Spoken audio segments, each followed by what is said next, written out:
আমরা জাতীয় জুলাই সনদ অক্ষরে অক্ষরে সেমিকলন দাঁড়ি সহ সেটা অক্ষরে অক্ষরে বাস্তবায়ন করা হবে। 4 জুলাই যে চেতনা সেটা আমরা বুকে ধারণ করি এবং সেটা ধারণ করি এবং বাস্তবায়ন করার জন্য ইতিমধ্যে পদক্ষেপ নিয়ে হচ্ছে। আমরা জানেন যারা ক্যাটাগরি বি ক্যাটাগরি করা হয়েছে, যারা শহীদ হয়েছে তাদের 20,000 টাকা তাদেরকে মাসিক ভাতা দেওয়ার ব্যবস্থা হয়েছে। বি ক্যাটাগরি তাদেরকে 10,000 এরকম ভাবে যারা হতে হয়েছে ব্যাপারে ব্যবস্থা করা হয়েছে। তাদের পরিবারকে মানে সাহায্য সহযোগিতা আমার সরকারি ভাবে তাদের চাকরি দেওয়া থেকে শুরু করে সব ধরনের রাষ্ট্রীয় সুযোগ সুবিধা যা দেওয়ার সমস্ত কিছু, যাদের কারণে আজকে মুক্ত বাংলাদেশ পেয়েছি, গণতান্ত্রিক পরিবেশ পেয়েছি, মত প্রকাশের স্বাধীনতা পেয়েছি, আজকে যার কারণে আমরা একটি ত্রয়োদশ জাতীয় সংসদের নির্বাচনের মধ্য দিয়ে একটি গণতান্ত্রিক সরকার, জনগণের সরকার প্রতিষ্ঠা হয়েছে এই শহীদদের কারণে। যারা প্রতি সপ্তাহে সর্বোচ্চবার বিকাশ পেমেন্টে 50 জন হবেন পেমেন্ট চ্যাম্পিয়ন। জিতে নিন টিভি সহ আকর্ষণীয় সব প্রাইজ। অকাতরে আত্মহত্যা দিয়েছেন, জীবন উৎসর্গ করেছে, শহীদ হয়েছে, রক্ত দিয়েছে। এই তাদের কাছে জাতি, দেশ, জাতি এবং রাজনৈতিক দলগুলো আমরা সবাই তাদের কাছে তাদের প্রতি আমরা ঋণী এবং তাদের ঋণ তোমরা রক্তের ঋণ তোমরা শোধ করতে পারবো না। সেই রক্তের ঋণ আমরা শোধ করতে চাই এইভাবে যে তাদের পরিবারের এবং তাদের স্মরণে আমরা বাংলাদেশে আগামী দিনে যা যা করা দরকার সবই আমরা করবো। সেই ব্যাপারে বিরোধীদের জন্য বিরোধিতা করা, কারণ তাদের কোনো ইস্যু নাই। তারা যেমন আমাদের জানেন যে শেখ হাসিনা মুক্তিযুদ্ধের চেতনা বিক্রি করতে করতে তাদের বাংলাদেশে পতন হয়েছে, দাফন হয়েছে দিল্লিতে।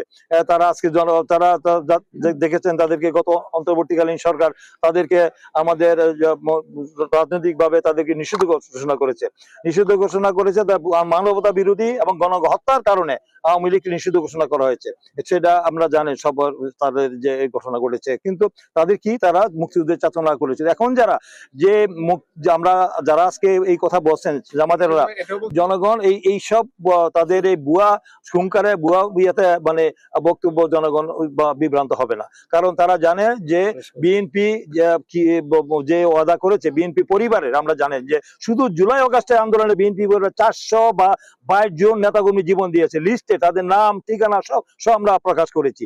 সেখানে তো আমাদের সবচেয়ে বেশি আমরা ক্ষতিগ্রস্ত হয়েছি। আমরা জানেন যে দীর্ঘ 17 বছর আন্দোলনে আমাদের 60,000 নেতাকর্মীর বিরুদ্ধে হয়েছে, মামলা হয়েছে, আসামি করা হয়েছে এবং আমাদের 3,000 নেতাকর্মীদেরকে এক্সট্রা জুডিশিয়াল কিলিং বিচার বিরুদ্ধে হত্যা করা হয়েছে এবং ইলিয়াস আলী, চৌধুরী আলম সুমন সহ প্রায় আমাদের 1450 নেতাকর্মীদেরকে গুম করা হয়েছে। এটা তো প্রকাশ্য হয়েছে। এটা সবচেয়ে বেশি ক্ষতিগ্রস্ত হয়েছে, সবচেয়ে বেশি ত্যাগ স্বীকার করেছে আমাদের দল বা বাংলাদেশ জাতীয় দল বিএনপি, এবং সবচেয়ে বড় ত্যাগ স্বীকার করেছে আমাদের আপসহীন দেশনেত্রী, আমাদের প্রয়াত মরহুমা Begum Khaleda Zia, mother of democracy, গণতন্ত্রের মা।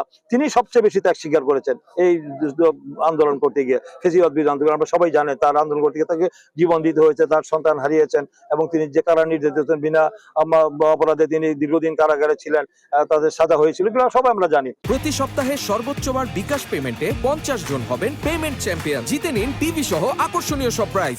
তো সেখানে বিএনপির সাথে আজকে যারা এই কথা বলছেন তারা কি অবদান রেখেছেন এই 17 বছরে, সেটা যদি জনগণ মূল্যায়ন করবে। আজকে জনগণের নির্বাচিত প্রতিনিধি, এই সরকার তো মানে প্রত্যক্ষ জনগণের ম্যান্ডেট রায় নিয়ে আসছে। এই 16 দিনের ভোট রাতে করে নাই, আমি আর দামি করে নাই, বিনা ভোটে তারা দেশের ক্ষমতায় আসে নাই। প্রত্যক্ষ ম্যান্ডেট নিয়ে এই দেশের জনগণ এই বিএনপিকে রাষ্ট্রীয় ভাবে তাদের নির্বাচন 2/3 সংখ্যাগরিষ্ঠ নিরঙ্কুশ সংখ্যাগরিষ্ঠ আসন পেয়ে বিএনপি জয়লাভ করে আজকে মহান জাতীয় সংসদে তাদেরকে পাঠিয়েছে।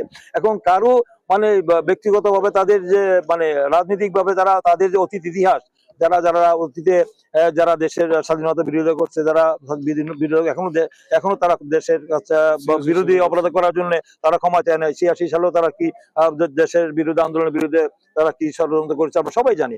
আজকে তাদের কথায় জনগণ বিভ্রান্ত হবে না। তারা আজকে বিরোধী দল আসছে, আমরা চাই যে তারা ইতিবাচক রাজনীতি করুক, তারা গঠনমূলক বক্তব্য করবে, তাদের রাজনীতি পরিচালনা করবে। তারা যদি আবার নন ইস্যু করে তারা যে গোলাপানিতে মাছ শিকার করার জন্য ষড়যন্ত্র করে, তারা যদি বলতে চায় যে আমরা জুলাই সনদকে বাস্তবায়ন করছি না, তাহলে জনগণ এটা মানবে না। কারণ জনগণ আমাদের ম্যান্ডেট দিয়েছে। আমরা একটি রাষ্ট্র সংস্কার মেরামতের কথা বলি, কিন্তু আমরা নির্বাচন অংশগ্রহণ করেছি। গণভোটের গণরায় যেটা, সেটা আমাদেরকে দেখেই জনগণ ভোট দিয়েছে। আমরা সেইভাবেই দেশ পরিচালনা করছি।